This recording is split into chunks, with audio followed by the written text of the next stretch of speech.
Episod 45, Aiman dan jam berhenti berdetik. Suatu pagi yang tenang, Aiman sedang bersarapan bersama ibunya di dapur.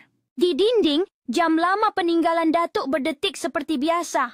Tik-tok, tik-tok. Jam itu sudah tergantung sejak Aiman kecil lagi. Sentiasa setia menandakan waktu. Tiba-tiba, ketika Aiman hendak mengambil susu dari peti sejuk, bunyi jam itu terhenti secara tiba-tiba. Sunyi! Tiada lagi bunyi berdetik yang biasanya menemani mereka setiap pagi.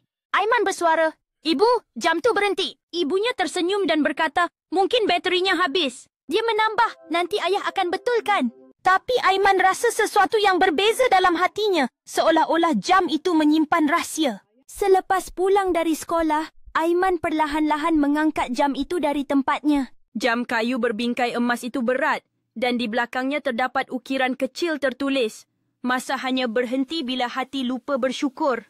Dia membaca perlahan-lahan, cuba memahami maksud ayat itu dengan mendalam. Dia buka penutup belakang jam dan menemukan sekeping nota kecil yang lusuh. Di atasnya tertulis, "Untuk Aiman, bila masa berhenti, lihat sekeliling." Aiman berfikir sejenak, termenung memikirkan pesan itu dengan tekun. Lalu, dia memandang sekeliling rumah. Ibunya sedang membasuh pinggan, ayah membaca surat khabar, burung-burung berkicau di luar jendela. Semua terasa begitu aman dan indah di saat itu, suasana penuh kedamaian.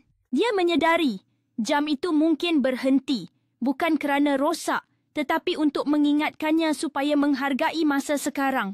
Kadang-kadang, berhenti sekejap adalah cara hidup mengajar kita tentang apa yang benar-benar penting.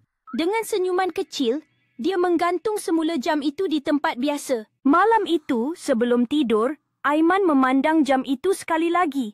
Walaupun jarumnya tidak bergerak, dia dapat merasakan sesuatu yang aneh. Seolah-olah masa benar-benar berhenti, memberi ruang untuk dia bernafas. Dalam keheningan malam, dia berbisik perlahan, "Terima kasih jam lama." Dia lanjutkan, "Aiman dah faham. Kadang-kadang, berhenti sebentar bukan bermakna kehilangan masa. Ia adalah pengingat supaya menghargai setiap saat yang kita miliki dalam hidup ini."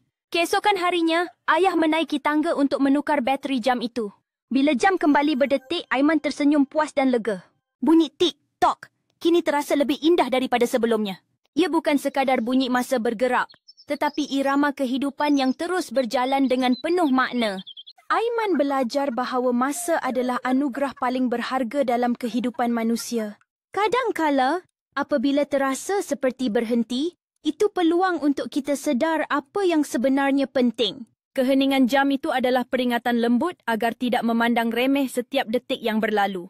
Setiap saat berhenti memberi peluang untuk refleksi dan bersyukur atas nikmat yang dikurniakan. Ibunya selalu berkata, "Hargailah setiap detik yang diberikan, kerana ia berharga." Aiman berasa bersyukur dengan pengajaran perlahan dari jam peninggalan datuknya itu. Dia faham bahawa masa sebenar bukan diukur dari saat atau minit, tetapi dari makna yang diberi. Sejak itu, Aiman cuba hidup lebih penuh perhatian, menghargai setiap kebahagiaan kecil. Dia sering melihat jam itu, mengingat kata-kata yang tertulis di bahagian belakangnya. Kadang-kadang, Aiman duduk diam, mendengar bunyi tik-tok dari hatinya sendiri. Dia sedar bahawa keindahan sebenar hidup terletak dalam momen yang penuh rasa syukur itu. Jam lama itu menjadi simbol kehadiran kesedaran dan pentingnya berada dalam saat ini. Aiman tahu bahawa nilai sebenar masa terletak pada cara kita menggunakannya. Dia berjanji tidak akan melupakan pengajaran kesabaran dan rasa syukur itu. Setiap hari, jam itu terus berdetik membimbingnya melalui suka dan duka kehidupan. Dengan setiap hari yang berlalu, Aiman menjadi lebih bijak, memahami irama kehidupan yang berharga. Dia menyambut setiap saat, sama ada sibuk atau tenang, dengan hati yang penuh. Akhirnya, hentiannya yang diam itu menjadi titik permulaan pemahaman baru. Kisah Aiman mengingatkan kita semua. Kadang-kadang, berhenti adalah cara untuk terus maju. Dalam henti itu, kita temui makna sebenar masa dan kehidupan yang penuh makna.